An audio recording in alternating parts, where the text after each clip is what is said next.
A los 13 años mi padre me golpeó y me arrojó a una ventisca después de creer las mentiras de mi hermano. Me quedé en casa de mi amigo hasta que mi madre volvió al día siguiente, descubrió lo que había pasado y destruyó todo su mundo. Hola Reddit, tenía 13 años cuando mi padre me golpeó hasta dejarme inconsciente por una mentira y me arrojó a una ventisca, pero me estoy adelantando, retrocederé un poco. Me llamo Hunter, 18, hombre. Desde fuera mi familia parecía normal. Papá dirigía un taller en Lansing, Michigan, y llegaba a casa cada noche oliendo a disolvente y testosterona, hablando de lo duro que trabajaba. Mamá llevaba la contabilidad de 3 pequeños negocios, mantenía las facturas pagadas y comida en la mesa. Mi hermano mayor, Damon, tenía 17 y de algún modo había convencido a todos de que era el regalo de Dios para la humanidad. Luego estaba yo, con notas lo suficientemente decentes, callado, tocaba la batería en el sótano, no causaba problemas ni pedía mucho, solo existía en el fondo.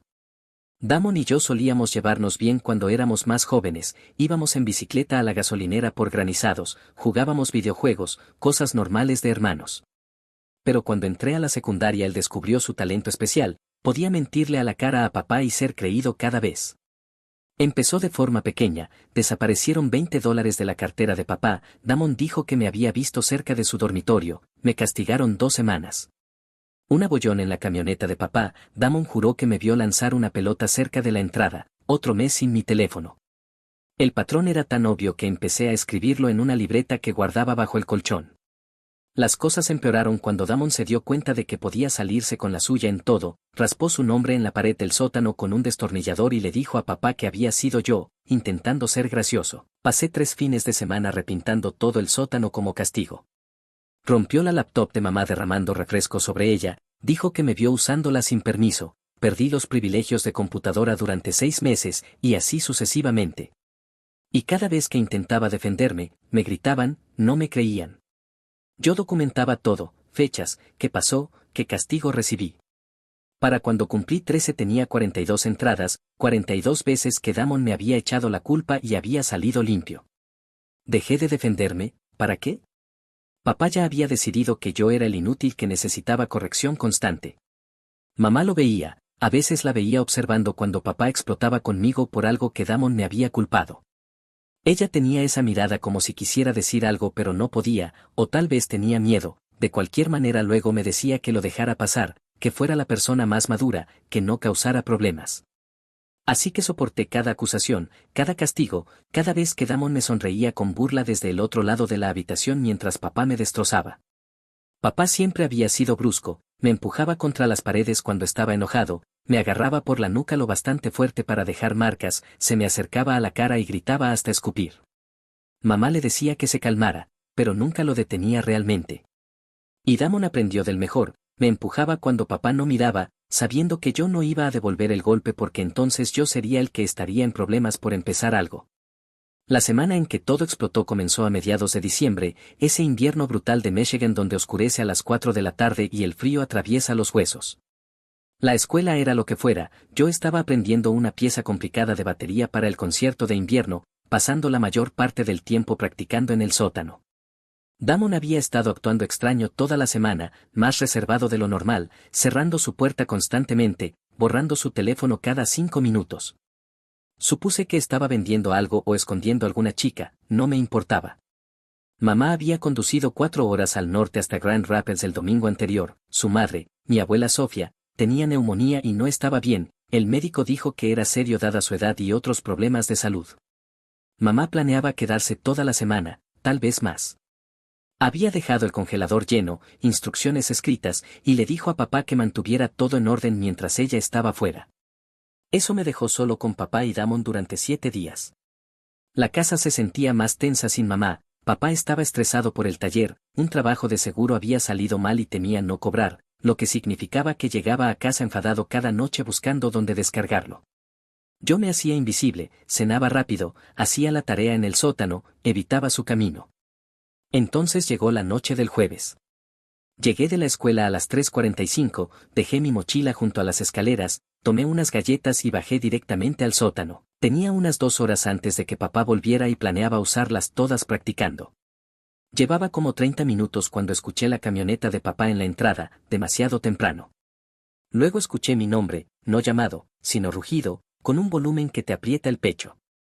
Dejé las baquetas y subí. Papá estaba en la sala, la cara púrpura, Damon estaba en el sofá haciendo su mejor impresión de víctima herida. Y allí, en la mesa de centro, estaba el reloj del abuelo, el reloj de mi abuelo muerto, el que papá guardaba en una caja con llave en su armario. El Omega Seamaster que su padre había usado durante 40 años antes de morir de un infarto hacía 3 años, el reloj que decía que valía 6.000 y que nadie tocaría jamás. El reloj que ahora estaba en la mesa con el cristal completamente destrozado y la correa torcida. Todo el reloj parecía como si alguien le hubiera dado con un martillo. En el segundo en que entré él empezó: ¿crees que puedes robarme, romper algo que perteneció a mi padre? Su mano ya estaba apretada en un puño. Yo miré el reloj realmente confundido. Papá, yo no toqué eso, no he estado en tu cuarto. No me mientas. La voz de papá era plana. Damon te vio saliendo de nuestro dormitorio ayer después de la escuela y ahora míralo, destruido. Eso no pasó, estuve en el sótano todo el día de ayer, pregúntale a quien sea. No hay nadie a quien preguntar, tu madre no está, solo estamos nosotros y Damon vio lo que vio. Miré a Damon esperando que corrigiera esto, que admitiera que estaba mintiendo. Él miraba el suelo, mordiéndose el labio como si intentara no llorar. Vamos, diles la verdad. Damon levantó la mirada con esos ojos grandes y heridos. Vi lo que vi, Hunter, estaba saliendo de su cuarto con algo en la mano, te pregunté qué hacías y me dijiste que me callara y que no me metiera en tus asuntos. Eso es basura completa, nunca estuve en su cuarto, no he tocado ese reloj, ¿por qué siquiera lo querría? Porque estás celoso, y tomaste algo precioso para lastimarme. La lógica de papá ni siquiera tenía sentido, pero él no estaba operando con lógica, sino con rabia y con la suposición de que yo siempre era el culpable. Sube ahora mismo, estás confinado a tu habitación hasta que decida qué hacer contigo. Intenté discutir, intenté explicar que no tenía ninguna razón para tomar el reloj, que Damon estaba mintiendo igual que siempre, pero papá no escuchaba. Me agarró del brazo lo bastante fuerte para dejar un moretón y me empujó hacia las escaleras.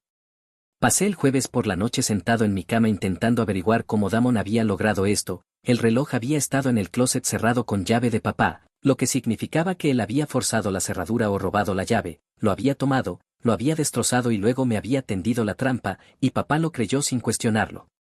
El reloj lo era todo para papá, era la última pieza que tenía de su padre, y Damon lo había destruido solo para culparme, y yo no podía hacer nada porque nadie en esa casa creía una sola palabra mía. El viernes fue peor, no me permitieron salir de mi habitación excepto para ir al baño, sin teléfono, sin batería, sin salir de la casa. Papá me hizo faltar a la escuela. Me pasé el día escuchándolo abajo, su voz elevándose cada hora, llamó a la compañía de seguros por el reloj, llamó a un joyero por reparaciones, cada conversación parecía hacerlo más enojado.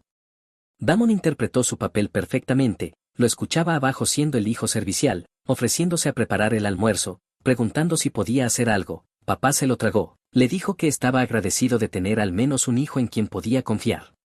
Yo quería gritar, quería agarrar a papá y sacudirlo hasta que viera lo que tenía frente a los ojos, pero había aprendido hacía mucho que emocionarme solo empeoraba todo, así que me quedé sentado esperando a que cayera el martillo.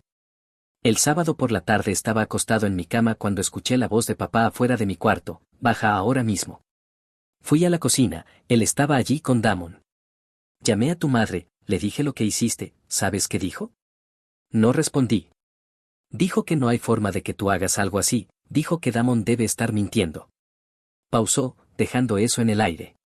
Ella te defendió a ti en lugar de a mí, mientras su madre se está muriendo a 4 horas de aquí, está defendiéndote a ti. Algo en su expresión cambió. Gasté $65 para que lo tasaran, ¿sabes qué me dijeron?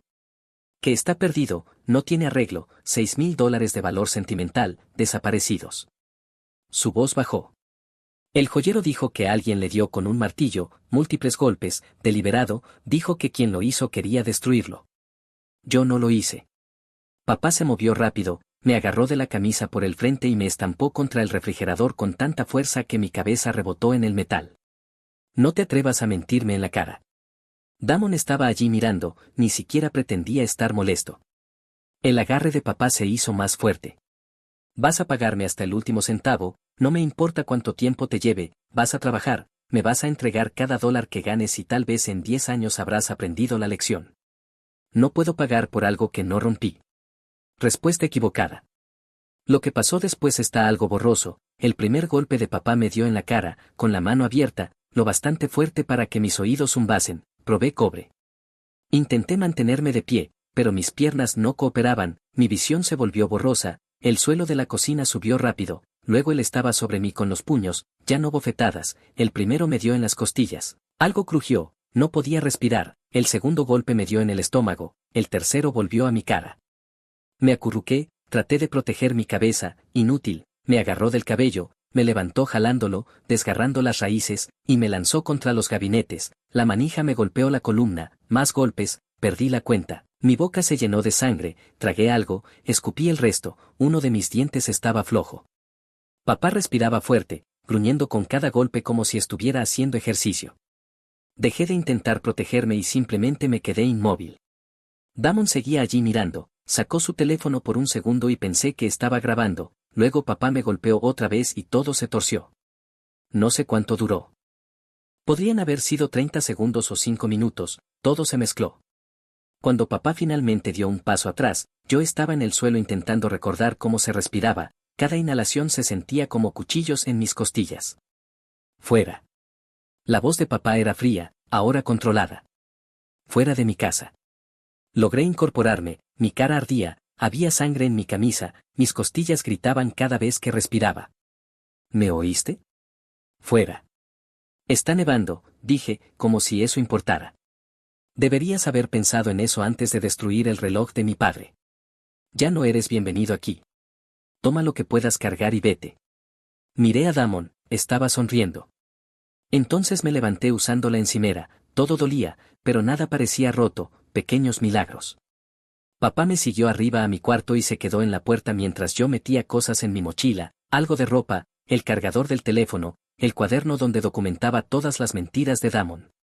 Mis manos temblaban. Más rápido. Tomé mi chaqueta y mis baquetas, una cosa tonta para llevar, pero se sentían importantes, alguna parte de mí que no iba a dejar atrás. Papá me acompañó a la puerta principal, la abrió, el frío me golpeó como un puñetazo. Ya había 3 pulgadas de nieve en el suelo y seguía cayendo fuerte. No vuelvas, ya no eres mi hijo. Me empujó al porche y cerró la puerta de un portazo, escuché el cerrojo. Me quedé allí quizá 10 segundos intentando procesar lo que acababa de pasar, mis costillas gritaban con cada respiración. Luego mi instinto de supervivencia apareció, moverte o morir congelado, esas eran mis opciones. Mi mejor amigo, Leo, vivía a 8 calles, podía ser 8 millas. Empecé a caminar, la nieve caía de lado, el viento atravesaba mi chaqueta como si fuera papel, cada paso enviaba dolor por mis costillas. Mantenía un brazo alrededor de mi torso, intentando mantener todo unido. Pasaron autos, nadie se detuvo, solo otro chico caminando en una ventisca un sábado por la noche, nada que ver. Calle 2, comencé a temblar, mis manos no dejaban de vibrar. Calle 3, casi me di la vuelta, casi regresé y supliqué a papá que me dejara entrar. Pero seguí caminando. Al llegar a la calle 6 me detuve y me apoyé en un buzón, creí que iba a vomitar, me sentía mareado, todo giraba, mi visión se estrechaba. Respira, me dije. Solo respira. Pero respirar dolía y estaba tan cansado, quería sentarme en la nieve solo un minuto, descansar. Así es como mueres, pensé. La gente se congela porque se sienta a descansar. Me impulsé del buzón, 2 calles más, podía hacerlo, tenía que hacerlo. La casa de Leo apareció entre la nieve como un faro, subí tambaleándome por la entrada y golpeé la puerta con puños entumecidos. El padre de Leo, Carl, abrió, me miró una vez y su expresión pasó de confundida a furiosa en medio segundo. ¡Santo cielo! Me jaló hacia adentro. Leo, busca a tu madre ahora. Me desplomé en el suelo del pasillo, todo se volvió borroso después de eso. Me desperté en el sofá de Leo con una manta sobre mí, la madre de Leo, Amy, estaba sentada en una silla cerca, mirándome como si temiera que pudiera morir. Hola, dijo suavemente al ver mis ojos abrirse. ¿Cómo te sientes? Como si me hubiera atropellado un camión. Caro quiere llamar a la policía, pero queríamos esperar a que despertaras. ¿Qué pasó, Hunter? Así que les conté todo. La expresión de Amy se endurecía con cada detalle. Cuando terminé, se levantó y salió de la habitación, la oí hablar con Carl en la cocina, su voz se hizo más fuerte, más enojada. Carl volvió, tipo grande, manos de trabajador de la construcción como martillos de acero. Esto es lo que va a pasar. Primero, vamos a llamar a la policía y presentar un informe, lo que hizo tu padre es agresión. Segundo, te vas a quedar aquí el tiempo que necesites. Tercero, Emi va a tomar fotos de tus lesiones, vamos a escribir exactamente lo que pasó con fechas y horas, si tu padre intenta venir, voy a presentar cargos. Hizo una pausa. Y si aparece, tendrá que lidiar conmigo primero. No tienen que hacer todo eso. Sí, sí tenemos. Porque lo que pasó es abuso y no voy a dejar que vuelvas allí. La policía llegó alrededor de las 8 de la noche, 2 oficiales, un hombre y una mujer. La mujer se sentó conmigo mientras yo daba mi declaración, tomó fotos de mi cara, de mis costillas donde ya se formaban moretones, de mi labio partido, hizo preguntas sobre incidentes pasados. Le conté el patrón de acusaciones, le mostré mi cuaderno con toda la documentación. ¿Tu padre te ha golpeado antes? Me ha empujado, me ha agarrado, cosas así, pero nunca como esto. ¿Y tu madre? ¿Dónde está? Visitando a su madre enferma en Grand Rapids, aún no sabe nada de esto. Los oficiales hablaron con Carl y Emi un rato, luego se fueron diciendo que presentarían el informe y que probablemente CPS se pondría en contacto. Carl me preparó sopa, Emi me consiguió ropa de Leo porque la mía estaba manchada de sangre. Leo se sentó conmigo jugando videojuegos como si todo fuera normal, lo cual aprecié más de lo que podría decir. Esa noche me quedé acostado en su sofá mirando el techo, mi cuerpo dolía, mi cara palpitaba, pero sobre todo me sentía vacío, como si alguien me hubiera vaciado por dentro y solo quedara la cáscara. Mi teléfono vibró alrededor de las 11 de la noche, papá, 37 llamadas perdidas, 16 mensajes. Todas las variaciones devuelve aquí ahora mismo o lo vas a lamentar. Bloqueé su número y me dormí. El domingo por la mañana Carl me llevó a la clínica de emergencias, la doctora confirmó que no tenía huesos rotos, pero sí algunas costillas magulladas y una conmoción leve. Documentó todo para el informe policial y me preguntó si me sentía seguro. Le dije que me estaba quedando con la familia de Leo. Necesitamos contactar a tu madre. Está lidiando con su madre moribunda, no quiero añadir esto a su carga ahora mismo. Carl llamó a mamá de todos modos, le explicó la situación, podía oír su voz por el teléfono elevándose con cada frase. Carl me pasó su teléfono. Hunter. Su voz temblaba. Dime qué pasó, todo. Así que se lo conté, el reloj, las acusaciones, la golpiza, todo. Cuando terminé hubo silencio al otro lado, luego la escuché llorar. Voy a casa ahora mismo, la abuela te necesita, pero tú me necesitas más. Estaré allí en 4 horas. Quédate con Carl y Emi, no te acerques a esa casa. Colgó. Le devolví el teléfono a Carl. Mamá llegó al camino de entrada de Leo a las 2:40 de la tarde, la puerta de su auto se cerró tan fuerte que la escuché desde dentro de la casa. Entró por la puerta de Leo lista para destruir algo, me agarró, miró mi cara y su expresión se volvió absolutamente fría. Giró hacia Carl y Emi, gracias por cuidar a mi hijo. Necesito pedir prestado su teléfono, el mío no deja de sonar y tengo que hacer algunas llamadas sin interrupciones. Emi le entregó su teléfono sin dudar. Mamá entró a la cocina y empezó a marcar. Escuché partes de las conversaciones, con su abogada de divorcios. Sí, necesito presentar de inmediato. Causas, abandono conyugal, incumplimiento de deberes parentales y poner en peligro a un menor. Luego otras llamadas que no pude oír. Estuvo al teléfono durante 90 minutos seguidos. Cuando finalmente volvió a la sala parecía alguien que acababa de terminar de planear algo grande. Esto es lo que está pasando, presenté la solicitud de divorcio, solicité la custodia de emergencia de ti. Tu padre está a punto de descubrir lo que pasa cuando te metes con mi hijo. Mamá. No. Llevo años excusándolo. Te dije que fueras la persona más madura porque yo tenía demasiado miedo para enfrentarme a él. Pero él puso sus manos sobre ti. Eso se acabó. Se sentó a mi lado, más suave ahora. Debí haberte protegido, debí haber visto lo que Damon estaba haciendo y detenerlo, debí haber enfrentado a tu padre hace años.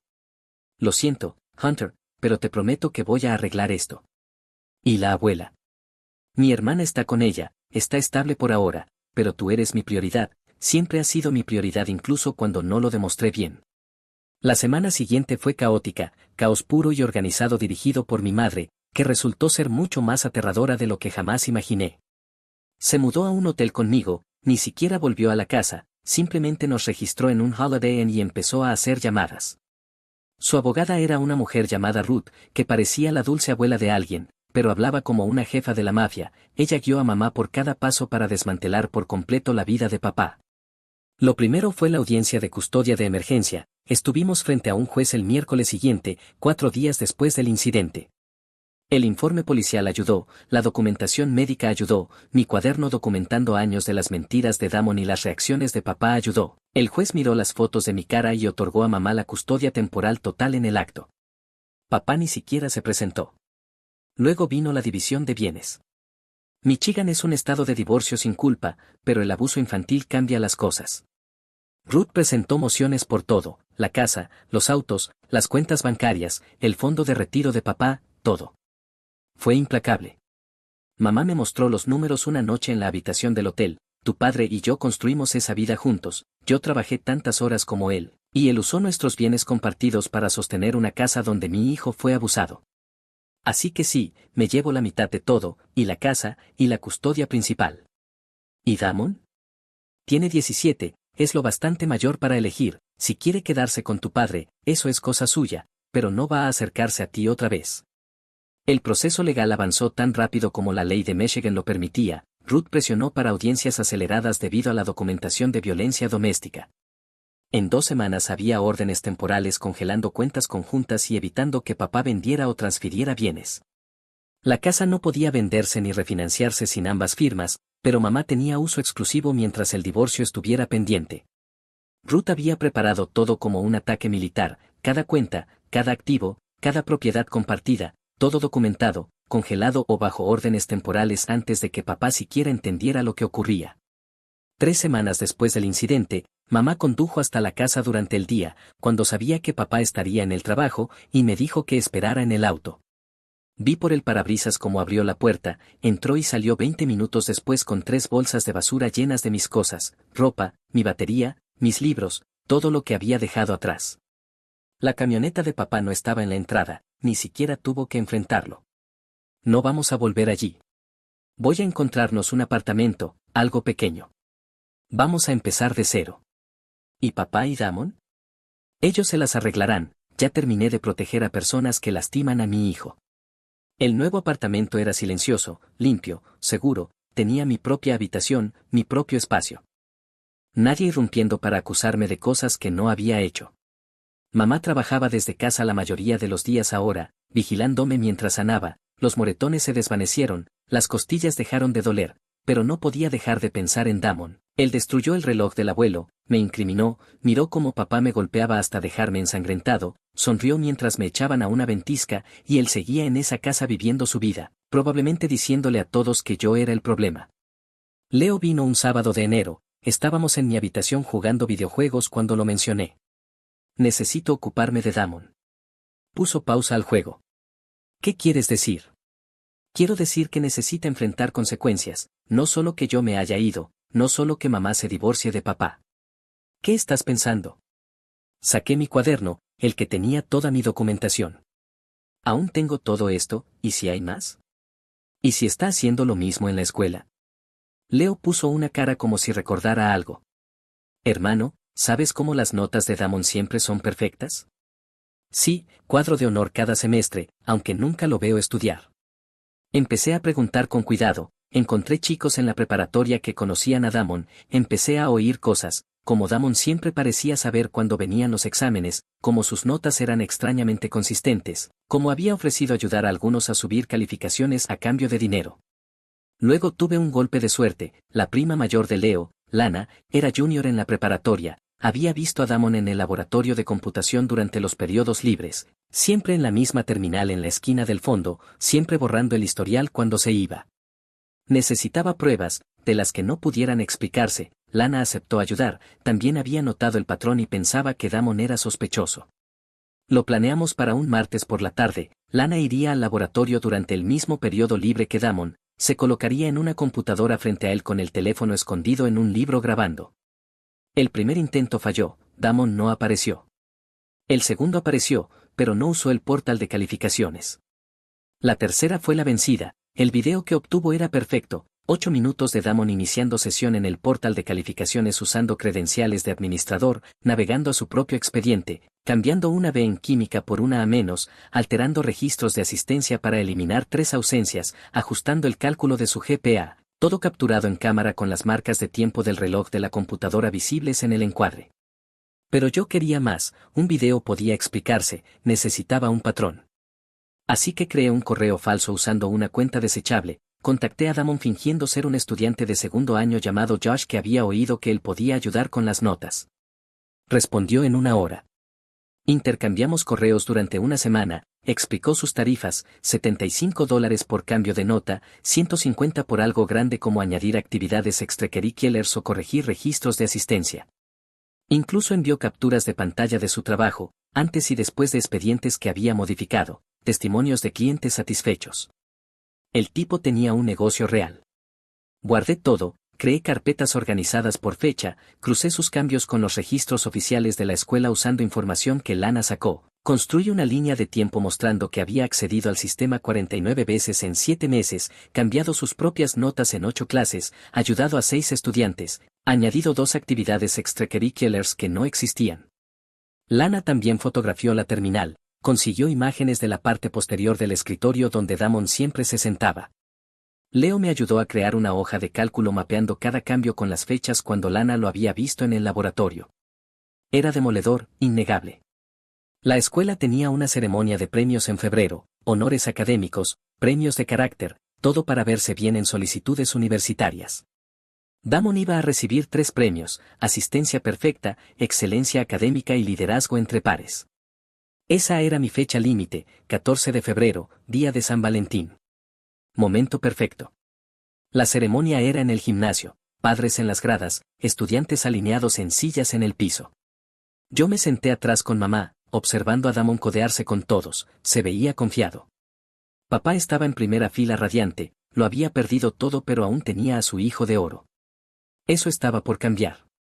La ceremonia empezó. La directora Ortega dio un discurso sobre excelencia e integridad, tuve que contener una carcajada. Empezaron a llamar nombres, honores académicos primero. Damon recibió 2, cuadro de honor y lista del decano, subió ambas veces, dio la mano, sonrió para fotos, los aplausos fueron generosos. Luego premios extracurriculares, aceptó como si lo mereciera. Finalmente premios de carácter, liderazgo entre pares, llamaron el nombre de Damon, lo describieron como alguien que demuestra carácter moral constante y ayuda a otros estudiantes a triunfar. Sí, claro. Damon subió una última vez, un certificado más grande, foto con la directora Ortega, papá estaba casi brillando. Yo me puse de pie, caminé hacia el piso, me acerqué a la directora Ortega mientras aún estaba en el escenario. Ella me reconoció por los papeles de transferencia.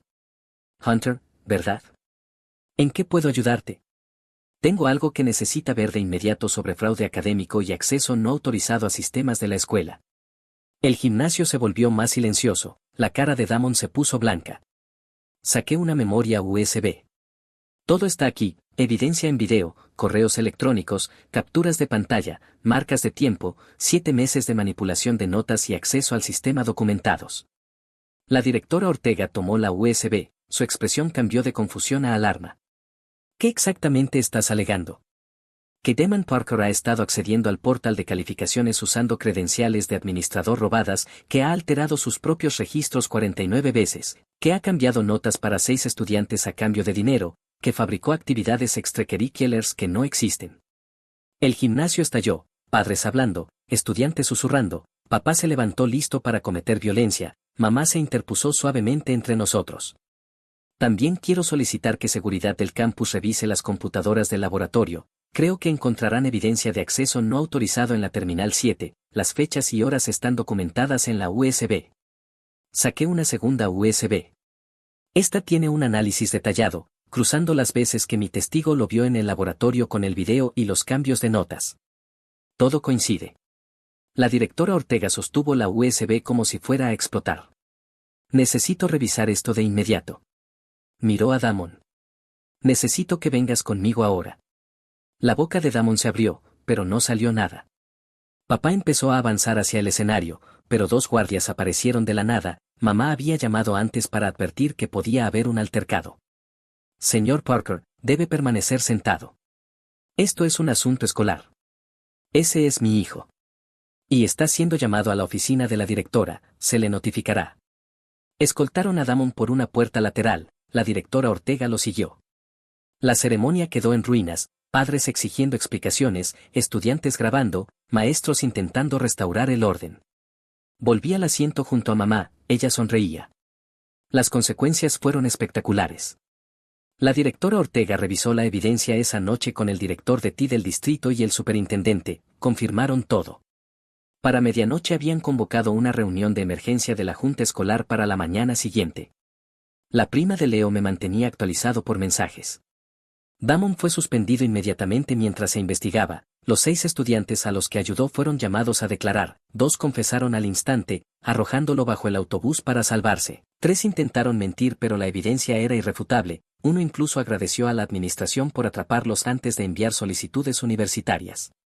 El director de TI sacó los registros de respaldo de la escuela, cada cambio que Damon hizo estaba documentado, podían ver sus notas originales. Lo que él las había cambiado, la fecha y hora exactas, su GPA real era 2.8, el falso que había creado era 3.9, había fabricado 17 cambios de calificaciones por separado, eliminado 21 ausencias y añadido participación en clubes que no existían. El chico literalmente había inventado toda una carrera académica. La junta escolar votó por unanimidad expulsar a Damon con efecto inmediato, también remitieron el caso al fiscal del condado para posibles cargos relacionados con acceso no autorizado a computadoras y fraude. Las aceptaciones universitarias de Damon fueron revocadas, todas las 4. Una universidad envió una carta indicando explícitamente que la deshonestidad académica era motivo de prohibición permanente para futuras solicitudes, de alguna manera esa carta se filtró. Leo jura que no fuimos nosotros. Los 6 estudiantes recibieron distintos castigos, 3 fueron expulsados, 2 suspendidos por el resto del semestre, 1 puesto en libertad condicional académica, todas sus notas fueron revertidas a las marcas originales, 2 solicitudes universitarias quedaron destruidas. Pero aquí viene la mejor parte, la investigación no se detuvo en la escuela. La fiscalía se involucró, confiscaron la laptop de Damon, su teléfono, todo, encontraron evidencia del esquema de correos, los pagos, todo, y armaron un caso por fraude informático, robo de identidad y hurto por engaño. Damon terminó declarándose culpable de cargos reducidos, recibió 2 años de libertad condicional, 300 horas de servicio comunitario y una marca permanente en su historial. El cargo grave se redujo a un delito menor como parte del acuerdo, pero aún así bastaba para seguirlo de por vida. Mientras tanto, papá tenía sus propios problemas, los cargos por agresión que Carl había presentado avanzaban, el abogado de papá quería reducirlos, pero la abogada de mamá, Ruth, lo bloqueó. Quería que esto quedara registrado de forma permanente. Papá terminó declarándose no contest por agresión y lesiones, recibió 1 año de libertad condicional, clases obligatorias de control de ira todos los jueves durante 6 meses y una orden de protección permanente manteniéndolo a 500 pies de mí. El juez no fue simpático, golpeó a su hijo de 13 años hasta dejarlo ensangrentado porque creyó una mentira y luego lo arrojó a una ventisca para que muriera. La única razón por la que no va a la cárcel es porque su exesposa pidió indulgencia por el bien de su otro hijo. No ponga a prueba mi paciencia. El divorcio se finalizó 6 meses después de que mamá lo presentó, justo según el cronograma con el periodo de espera obligatorio en Michigan. Mamá recibió el dinero de la venta de la casa, la mitad de su retiro, ambos autos, todo. Papá se quedó con sus herramientas y su camioneta. También quedó obligado a pagar los honorarios legales de Damon, pagos de restitución al distrito escolar y 3,000 en honorarios de abogado por la fallida batalla de custodia. Supe por Leo que papá y Damon vivían en un apartamento de 2 dormitorios encima de una lavandería en la parte mala de la ciudad, paredes delgadas, cucarachas, calefacción que apenas funcionaba. Papá tuvo que conseguir un segundo trabajo en una tienda de conveniencia haciendo turnos nocturnos para cubrir manutención infantil y facturas legales. Perdió sus beneficios en el taller cuando pasó a tiempo parcial. Leo lo vio una vez tarde una noche de martes, parecía como si hubiera envejecido 20 años en 6 meses. Damon trabajaba en comida rápida, regresaba oliendo a grasa de freidora, intentando ahorrar para una universidad comunitaria ya que ninguna universidad de 4 años lo aceptaría ni con un poste de 10 pies. La prima de Leo lo vio una vez en el centro comercial, dijo que fingió no verla. Su auto fue embargado en mayo. Empezó a tomar el autobús al trabajo. El taller de carrocería empezó a perder clientes también, la gente se enteró de lo que papá había hecho, pueblo pequeño, bocas grandes, Ruth se aseguró de que el informe policial no se sellara. Algunos de sus clientes de años dejaron de llevar sus autos, diciendo que no querían apoyar a alguien que haría eso con su propio hijo. Lo del reloj salió también durante el divorcio. Ruth citó registros y cuestionó a Damon bajo juramento durante una declaración. Cuando se le preguntó directamente, Damon lo admitió. Dijo que había tomado el reloj planeando empeñarlo para obtener dinero. Cuando se dio cuenta de que no podía venderlo sin identificación que probara que era suyo, lo rompió y me culpó. Papá aparentemente no le habló durante 2 semanas después de esa declaración. La casa se vendió en julio tras finalizar el divorcio. Mamá usó el dinero para pagar su auto, crear un fondo de emergencia y dar el pago inicial de una casita en un mejor distrito escolar. Empecé en la nueva escuela después de las vacaciones de primavera, hice amigos rápido, me uní al programa de música, empecé a tocar la batería en una banda con algunos estudiantes de último año que necesitaban un baterista suplente, no éramos geniales pero nos divertíamos. Mis notas mejoraron sin el estrés constante, empecé a sacar A's y B's consistentemente, entré al cuadro de honor ese semestre. Mamá y yo estábamos cenando una noche de mayo cuando su teléfono sonó, miró el número y frunció el ceño. «¿Es tu padre?», contestó en altavoz. «¿Qué quieres, Tanas?». La voz de papá sonaba cansada, derrotada. «Quiero hablar con Hunter, solo un minuto». «No. Por favor, solo quiero disculparme». Mamá me miró, negué con la cabeza. «Ya lo oíste, él no quiere hablar contigo. Perdiste ese derecho cuando le pusiste las manos encima. Sé que arruiné todo, sé que le creí a Damon cuando debía haber creído a Hunter, sé que destruí nuestra familia, solo quiero una oportunidad para decir que lo siento. Puedes decir lo siento al cheque que envías cada mes, esa es la única relación que tienes con nosotros ahora». Colgó, bloqueó su número, me miró. «¿Estás bien?». «Sí, estoy bien». Y lo estaba. Porque ya no se trataba de venganza, se trataba de sobrevivir, de convertirme en alguien que papá y Damon decían que nunca sería. Me gradué de la preparatoria con honores, fui aceptado en una universidad estatal con beca académica, me especialicé en educación musical, pensé que si alguien hubiera creído en mí antes, yo podría ser esa persona para otro chico que lo necesitara. Mamá vino a mi graduación, lloró durante mi discurso, tomó como 1000 fotos, me dijo que estaba orgullosa de mí al menos 50 veces ese día. Carl y Amy también vinieron, Leo y toda su familia, se habían convertido en familia en los sentidos que importan, el tipo de personas que aparecen cuando las cosas se ponen difíciles. Nunca volví a ver a papá ni a Damon, eran ruido de fondo en una historia de supervivencia y estaba cansado de dejar que ocuparan espacio en mi mente. A veces la mejor venganza no es la destrucción, es construir algo que dijeron que nunca tendrías y vivir lo suficientemente bien como para que se vuelvan irrelevantes. Eso fue lo que mamá y yo hicimos y, honestamente, nos va bastante bien. Si disfrutaste este video, por favor presiona el botón de suscribirte, realmente ayuda al canal y nos ayuda a traerte más y mejores historias. Gracias.